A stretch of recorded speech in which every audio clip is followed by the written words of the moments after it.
I'm going to address the title of this session directly today by making three main points. First, I want to argue that we shouldn't mourn the carbon price. Second, I think we need to rethink, or that there's ways that we should rethink how climate change is produced.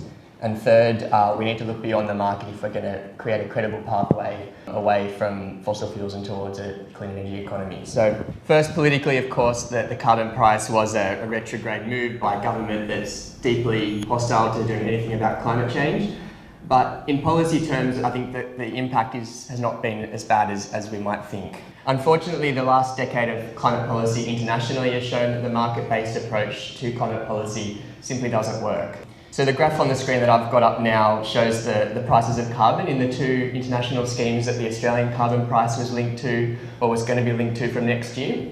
So originally our scheme was linked to the United Nations carbon offsetting scheme. The price for that scheme is the lighter line on the graph that begins in 2008. As you can see, that price has been close to zero, about 40 cents for the last few years. A year after the climate package was first introduced, the Labor government, with the support of the Greens, sensibly decided to restrict our link to that scheme, but at the same time opened up a link with the European scheme. The European scheme's price is the darker line that starts in 2005. As you can see, with that line, with that carbon price, it was incredibly volatile for the first couple of years, and since about 2009, it's been on a downward spiral, and it's currently in single digits below $10, and it's not going to go above that until at least 2020. So, because the Australian carbon price was linked to these international schemes, unfortunately, it was going to repeat many of the same failures of the UN scheme and the European scheme. If we're going to be relying on price signals to drive the transition to a clean energy economy, having one that's very volatile and secondly very low is not going to be much help. Incidentally, the other bars on the screen there show the carbon trading activity on one of the main carbon stock markets. It shows that despite the collapsing carbon prices that we saw, the financial trading activity's gone up fairly consistently, which shows that apart from the fossil fuel industries, there's one other winner from the carbon trading approach, and that's the finance industry. So the second point I want to make is that there's some of these technical details of pricing and trading, which I've gone straight into, I'm guilty of, which inevitably dominates the debates, the public debates over marketised climate change. I think tends to cloud our understanding of the actual nature of the climate problem that we're facing.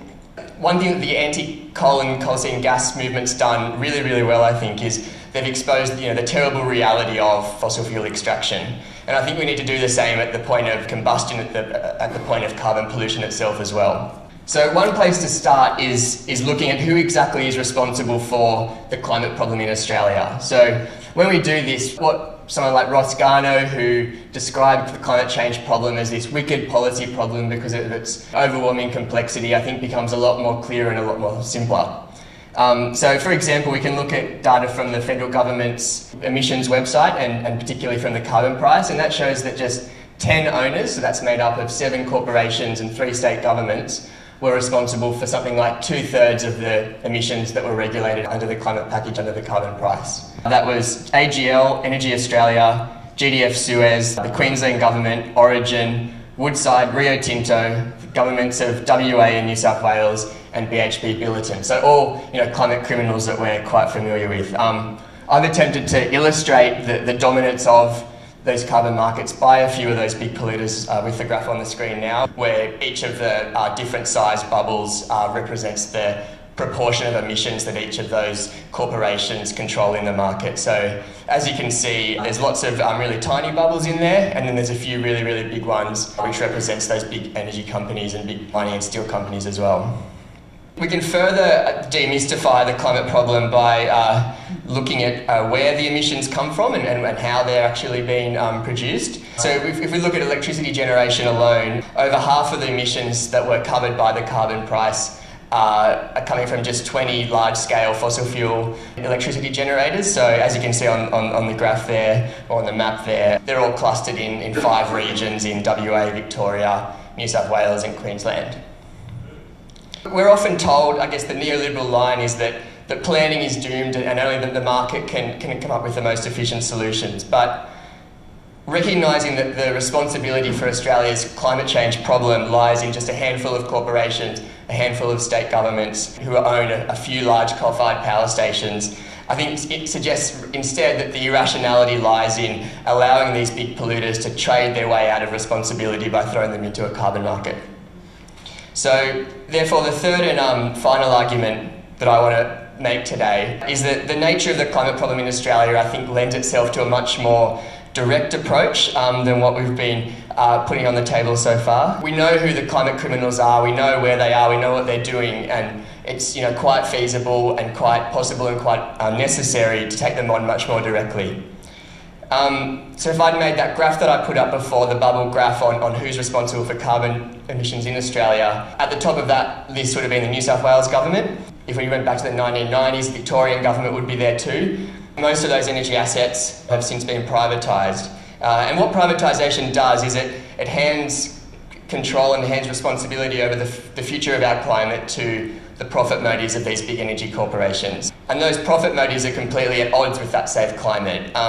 Some of the reasons are that these big energy companies have a vested interest in opposing things like energy efficiency. Why would they support energy efficiency when the more power they sell, the more profits they get? And likewise, why would they want investment in renewable energy when all that does is increase the supply of electricity in the market, which will reduce their price and again reduce their profits? So apart from opposing any further privatisation, and it's going to be really, really critical that we oppose the privatisation of the electricity networks in Australia, the energy assets owned by the likes of AGL, Origin, Energy Australia and so on must be returned to public hands in order for us to assert some kind of chance of asserting some democratic control over them. I think this must be done with minimal or probably no compensation, because the investors that bought up those assets did know the seriousness of the climate problem when they were bought. They can't pretend they didn't. In any case, when you look at the fossil fuel model in Australia, the combination of, and around the world, the combination of massive overinvestment in fossil fuel infrastructure, people leaving the grid and doing their own energy, the increasing cost competitiveness of renewables, will erode the profits there eventually.